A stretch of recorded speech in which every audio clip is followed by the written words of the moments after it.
Сәлеметсіздер ме оқушылар, 5-ші сынып қазақ тілі сабағы. Бүгінгі сабағымыздың тақырыбы ғаламның ғажайып сандары.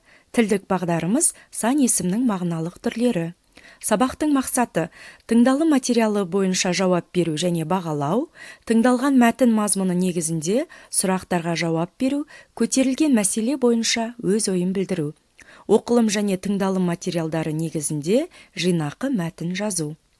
Балалар, мына сұрақтарға ауызша жауап береміз. Аспанда қанша жұлдыз бар?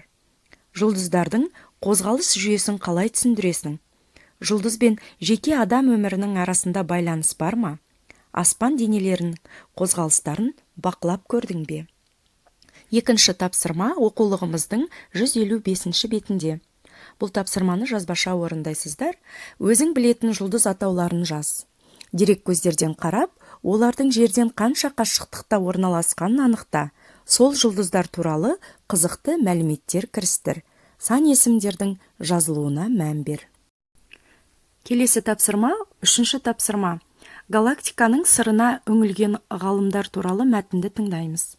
Ғалам алуан түрлі формада болатын, әрі ұдайы өзгеріп отыратын, кеңістік пен уақыт бойынша шеті де, шегі де жоқ бүкіл дүние. Ғаламды зерттеумен тікелей шұғылданатын ғылым астрономия. Ал барлық ғылым білімге негізделген ғалам жөніндегі пайымдаулар космологияның мәселесі болып есептеледі. Ғалам туралы ұғымның дамуы бірнеше кезеңге бөлінеді.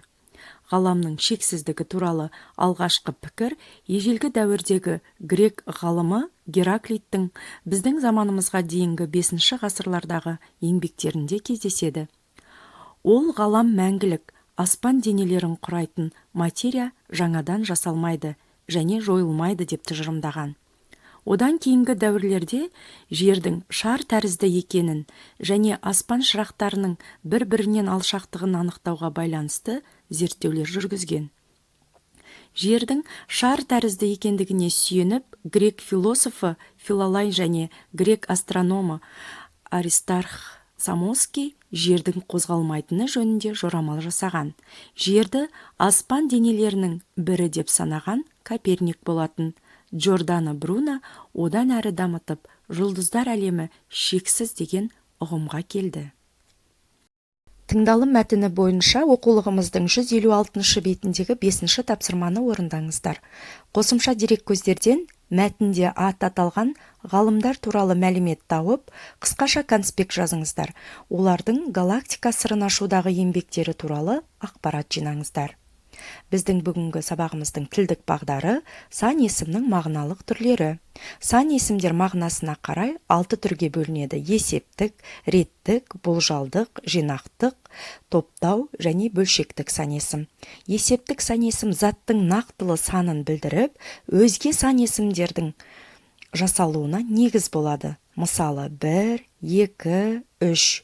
Реттік сан есім есептік сан есімдерге ыншы, інші, ыншы, інші жұрнақтары жалғану арқылы жасалады. Мысалы, 1-ші, 2-ші.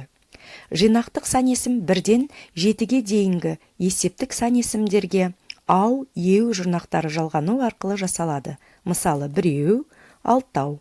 Топтау сан есім дан, ден, тан, тен қосымшаларының 6-дан, 100-ден жалғануы арқылы жасалады.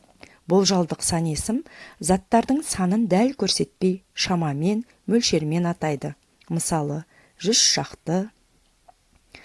Ал бөлшектік сан есімдер заттың бөлшектік санын білдіреді. 10-нан 2, 10,1. Сіздер сан есімнің мағыналық түрлерімен таныс болдыңыздар. Осы тілдік бағдарға байланысты мына семантикалық картаны дәптерлеріңізге жазбаша орындаңыздар. Осымен сабағымыз аяқталды. Сау болыңыздар.